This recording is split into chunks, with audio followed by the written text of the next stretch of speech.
Pengurusan Jemaah Haji Malaysia boleh dijadikan rujukan atau contoh terbaik oleh semua negara Asia Tenggara. Proses urus tadbir dan yang sistematik dan konsisten dalam menguruskan jemaah haji membolehkan badan induk yang bertanggungjawab menjaga kebajikan jemaah haji Malaysia iaitu Muassasah. Assalamualaikum, salam sejahtera. Saya Puan Syawati binti Umar, Presiden Innovative University College. Pengurusan jemaah haji dan umrah ni untuk Malaysia ni, we are the best. Itu tak dinafikan. Dengan kehadiran tabung haji, dengan cara kita menyantuni jemaah di Mekah dan Madinah, dunia memang kenal kita dalam mengurus kita punya jemaah haji dan umrah. Tapi kita juga sedar bahawa walaupun kita the best in the world dan di industri adalah industri yang memang sangat-sangat orang kata kuat, tapi kita tidak disambut dengan akademik yang baik. Kalau kita tengok, ada ke program yang kita kata melahirkan Bachelor in Hajj and Umrah Management? Tak ada. So, Alhamdulillah, Inovatif memperkenalkan program bermula daripada tahun 2018 iaitu Diploma Pengurusan Haji dan Umrah. Melahirkan insan-insan yang boleh membantu kita, orang kata bukan setakat menaikkan industri haji dan umrah di Malaysia, membantu supaya kita ni lah satu hari dia just tinggal nama saja. So, jadi perlu disambut oleh education. Kalau tak disambut, apa yang kita buat terbaik ni, satu hari mungkin kita dah tak sehebat mana. Mungkin orang lain akan lebih hebat dari kita. So, jadi kita sambut dan kita ada fakulti haji dan umrah, kita sambut. Dan hari ini kita nak bagi tahu yang kita akan melancarkan program Master Haji dan Umrah. So, apa yang kita bagi ni bukan executive master, is a real master bawah MQA.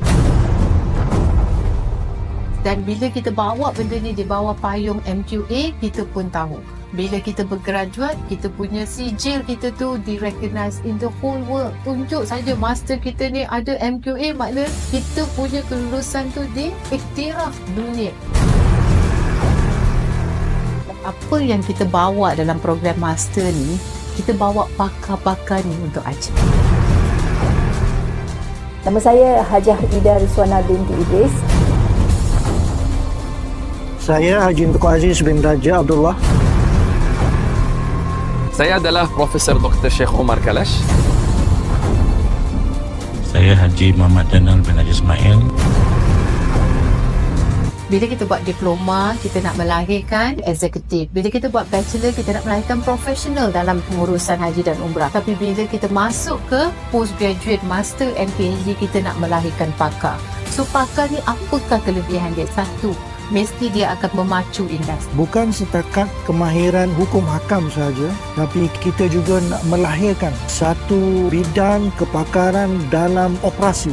Contoh operasi di Tanah Suci dan juga operasi haji dan umrah di tanah air. Dia akan membuat inovasi dalam industri ini.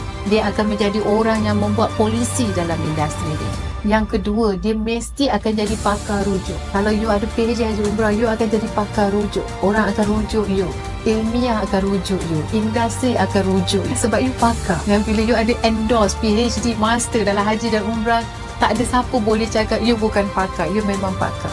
Dan pada waktu ni kita tidak ada pakar ni yang di-endorse secara akademik. Tidak ada.